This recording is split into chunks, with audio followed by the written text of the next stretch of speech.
ভালো নেই। কবিতাটার নাম হচ্ছে ভালো নেই। এই গরমে আমরা না কেউ ভালো নেই, কারণ প্রচণ্ড দাবদাহ।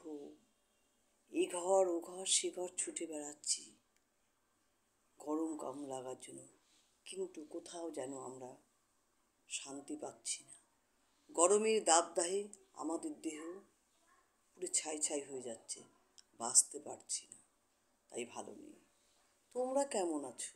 তোমরাও নাকি শুনলাম ভালো নেই, প্রচণ্ড নাকি গরম পড়েছে, ভালো নেই, তাই তোমরা শুনেছি। আমরাও ভালো নেই, কারণ যখন শীত এসেছিল, শীতকালীন তো আমাদের খুব কষ্ট দিয়েছে, কারণ প্রচণ্ড ঠান্ডা পড়েছিল। তখন ভাবছি দূর, এই ঠান্ডা তো আর ভালো লাগে না, সহ্য করতে হয়, শীতটা যত যায় তাড়াতাড়ি তত ভালো। কিন্তু শীত যাওয়ার পরে এখন দেখছি যে দাবদাহে আমরা জ্বলে যাচ্ছি।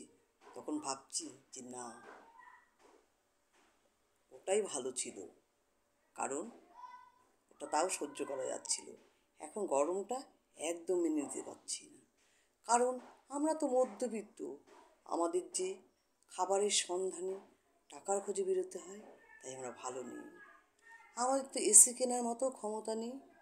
হ্যাঁ, আর এসি থাকলেই বা কী, সারাদিন তো এসি ঘরে থাকা যায় না, কাজের সন্ধানে তো বেরোতেই হবে।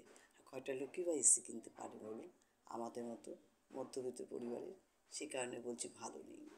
হ্যাঁ, ওই যে যেমন কর্ম তেমন ফল, আমাদের তাই হয়েছে। সমস্ত গাছ কেটে ফেলে কংক্রিটে তৈরি করে ফেলেছি বাড়িঘর, একতলা দোতলা তিনতলা চারতলা পাঁচতলা, তালার পর তালা, কিন্তু গাছ দেখা যাচ্ছে না, তাই ভালো নেই। কারণ আমরা ওদের জীবন কেড়ে নিয়েছি, প্রকৃতি তো আমাদের তাই দিবে। আমরা ওদের জীবন কেড়েছি, প্রকৃতি আমাদের জীবন কেড়ে নেবে। কারণ একটি গাছ শুধু একটি প্রাণ নয়, একটি গাছ হাজার হাজার লোকের প্রাণ বাঁচায়। কারণ অক্সিজেন আমাদের এত দেয়, যার জন্য আমরা বেঁচে আছি। কিন্তু গাছ কেটে কেটে ফেলে এত গরম পড়ে যাচ্ছে, যাতে আমরা আর মেনে নিতে পারছি না। তাই বলছি, একটি গাছ একটি প্রাণ নয়, একটি গাছ হাজার হাজার লোকের প্রাণ। প্রকৃতির দেওয়া জিনিস যে কত বড় সম্পদ, আমরা সেটা যখন আমরা অক্সিজেন অভাবে হসপিটালে ঘুরে বেড়াই, তখন বুঝতে পারি যে অক্সিজেনের ঘাটতি হলে কত হয়। কিন্তু এটাই বিনামূল্যে আমাদের গাছ যেটা দিচ্ছে। তাই বলছি, একটি গাছ একটি প্রাণ। এই গরমে আর সহ্য করতে পারছি না, তাই আমরা ভালো নেই।